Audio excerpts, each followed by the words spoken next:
Assalamualaikum warahmatullahi wabarakatuh. Selamat pagi adik-adik dari Pondok Pesantren dan Panti Asuhan Darul Falah sekalian. Salam sejahtera, semoga sehat selalu dimanapun kita berada.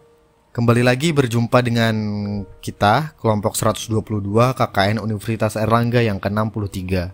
Perkenalkan, nama saya Wahyu Nur Syahroni, mahasiswa Universitas Airlangga jurusan Bahasa dan Sastra Inggris angkatan 2017. Sebelumnya, kakak sebagai perwakilan dari kelompok ingin sekali lagi memohon maaf karena tidak bisa menyampaikan materi secara langsung ke lokasi dikarenakan situasi pandemi yang tidak mendukung ini. Untuk program kali ini secara garis besar topiknya adalah tentang materi bahasa Inggris, yaitu word classes dan COVID-19. Untuk mempersingkat waktu, mungkin kakak akan memperkenalkan pemateri dan akan langsung dijabarkan juga materinya.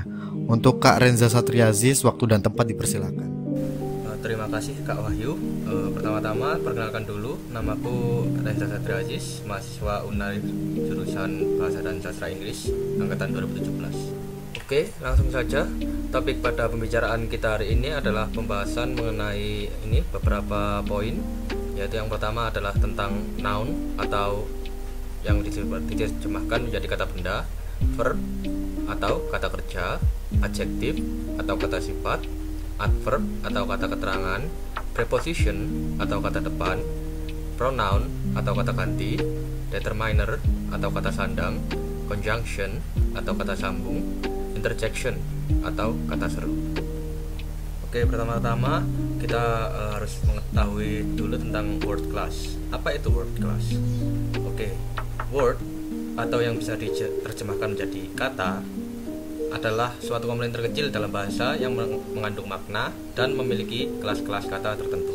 Jadi word class adalah suatu klasifikasi dari suatu kata untuk bisa menjadi suatu kalimat yang benar.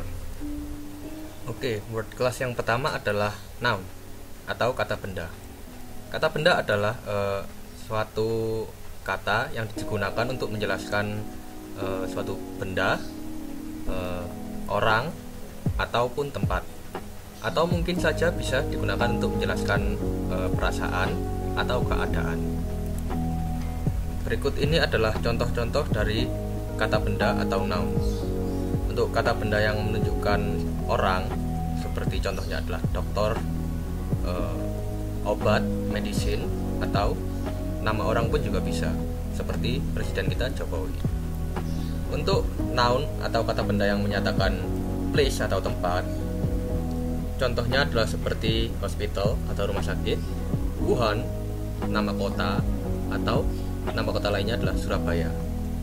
Untuk noun atau kata benda yang menyatakan seperti benda atau dan lain-lain, contohnya adalah seperti medicine yang tadi, itu adalah obat, vaksin itu juga benda, dan virus. Makhluk hidup pun juga termasuk noun atau kata benda. Oke, yang selanjutnya adalah verb atau kata kerja. Verb atau kata kerja digunakan untuk menyatakan suatu kegiatan ataupun suatu kejadian yang sedang terjadi. Contoh dari verb atau kata kerja yang menyatakan action atau kegiatan adalah seperti cure atau mengobati, eat makan, rest istirahat, ataupun wear atau memakai. Contohnya seperti kita menggunakan yang eat ya. Yang eat adalah we should eat healthy food and beverage. Itu artinya adalah kita harus memakan makanan sehat dan minuman yang sehat. Penggunaan verb yang kedua adalah menjelaskan tentang situasi atau situation. Contohnya adalah be, seem, dan have. Be adalah menjadi, seem adalah kelihatannya, have adalah mempunyai. Contohnya adalah kita memakai yang seem atau sepertinya, yang berarti sepertinya. Contohnya adalah she seems to occupy the symptoms of COVID-19. Artinya adalah, kalau diterjemahkan adalah dia sepertinya memiliki simptom atau gejala dari COVID-19. SIM di sini adalah kata kerja. Penggunaan kata kerja atau verb yang ketiga adalah digunakan untuk menjelaskan change atau perubahan. Contohnya dari kata kerja ini adalah recover atau pemulihan, widen pelebaran, dan evolve evolusi.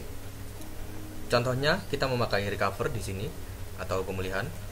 Contohnya adalah he has recovered from the disease, yang artinya dia sudah pulih dari penyakit tersebut.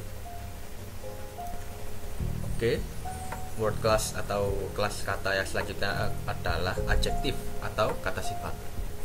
Sebuah adjektif atau kata sifat adalah suatu kata yang menjelaskan atau menambahkan informasi tambahan kepada suatu noun atau kata benda. Oke, contohnya adalah ini adalah ketiga contoh penggunaan dari adjektif atau kata sifat. Yang pertama adalah deadly virus. Deadly virus yang diterjemahkan menjadi virus yang mematikan. Deadly sebagai kata sifat menjelaskan informasi tambahan mengenai virus yang dibahas, yaitu virus tersebut adalah virus yang mematikan. Contoh penggunaan katanya adalah coronavirus is a deadly virus. Diterjemahkan menjadi coronavirus adalah virus yang mematikan. Contoh selanjutnya adalah healthy foods. Healthy sebagai kata sifat yang berarti sehat menjelaskan bahwa foods atau makanan tersebut adalah makanan yang sehat. Sama seperti contoh sebelumnya, healthy di sini menjelaskan informasi tambahan mengenai makanan tersebut. Oke, word class selanjutnya adalah adverb atau kata keterangan. Sebuah adverb adalah suatu kata yang digunakan untuk memberikan informasi tambahan, tetapi tidak seperti adjektif yang tadi. Adverb digunakan untuk memberikan informasi tambahan kepada kelas kata seperti verb, adjektif, ataupun adverb yang lain atau kata keterangan yang lain. Jadi tidak seperti adjektif yang tadi yang hanya bisa digunakan untuk menjelaskan suatu noun atau kata benda. Oke, berikut ini adalah contoh-contoh dari adverb. Yaitu contoh yang pertama adalah very atau diterjemahkan menjadi sangat. Kedua adalah cheerfully atau diterjemahkan menjadi dengan riang. Yang ketiga adalah quickly atau dengan cepat. Contoh yang very, kita gunakan very ini. Contohnya adalah due to coronavirus, she sneezes very frequently. Di sini artinya adalah karena coronavirus, dia bersin sangat sering. Jadi sangat atau very ini adalah suatu adverb.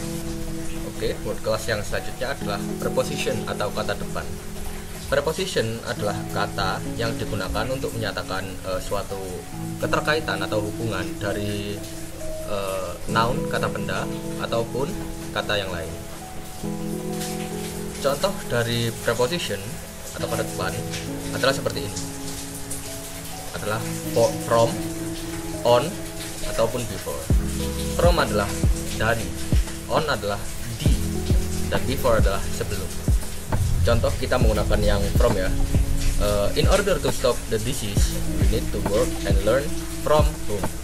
Jadi learn from home itu adalah penggunaan dari preposition. Learn adalah belajar, from dari rumah. Jadi preposition di sini digunakan untuk menghubungkan belajar dari mana? Dari rumah. Itu adalah penggunaan preposition.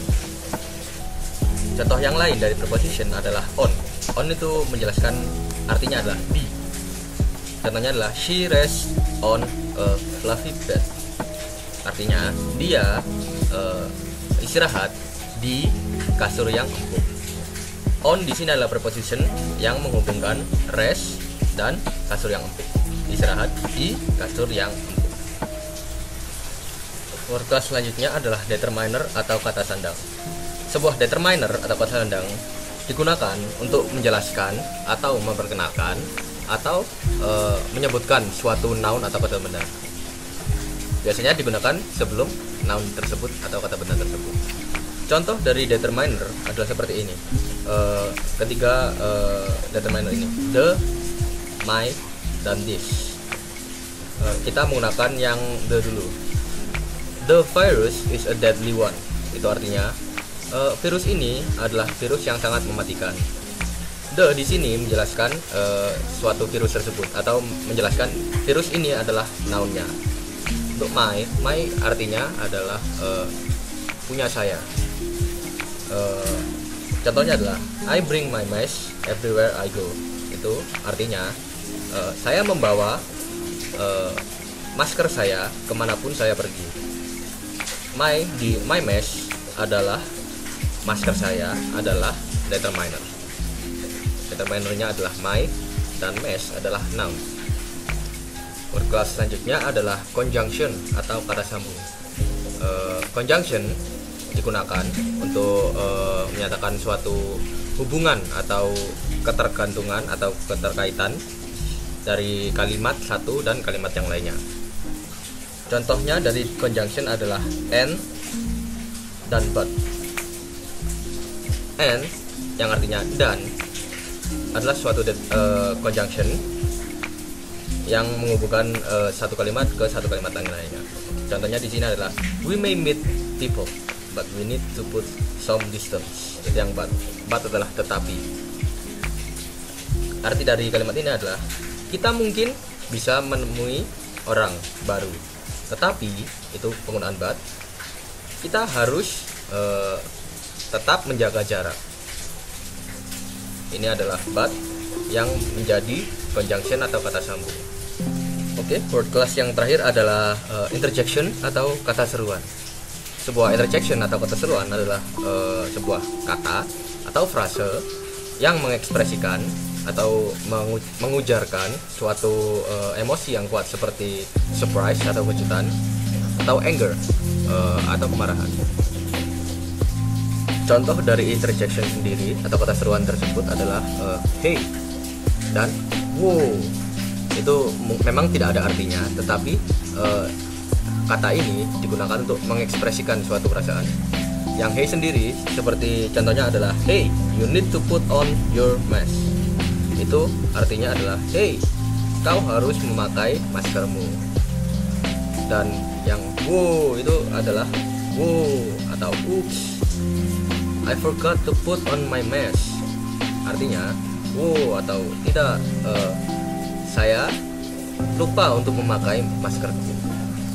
Nah, jadi seperti itulah macam-macam word class atau kelas kata yang menjadi suatu dasar atau pokok dalam grammar bahasa Inggris.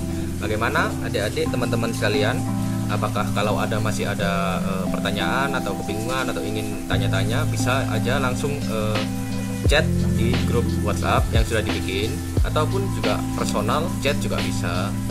Atau juga kalau ingin bertanya-tanya tentang ada PR atau tugas tentang bahasa Inggris, kami dari Sastra Inggris juga pasti akan membantu gitu. Bisa aja di chat di situ ya kalau ingin bertanya-tanya. Dan akhir kata, saya Ranja Satria Ajis undur diri. Terima kasih atas waktunya. Terima kasih sudah melihat video ini. Terima kasih guys.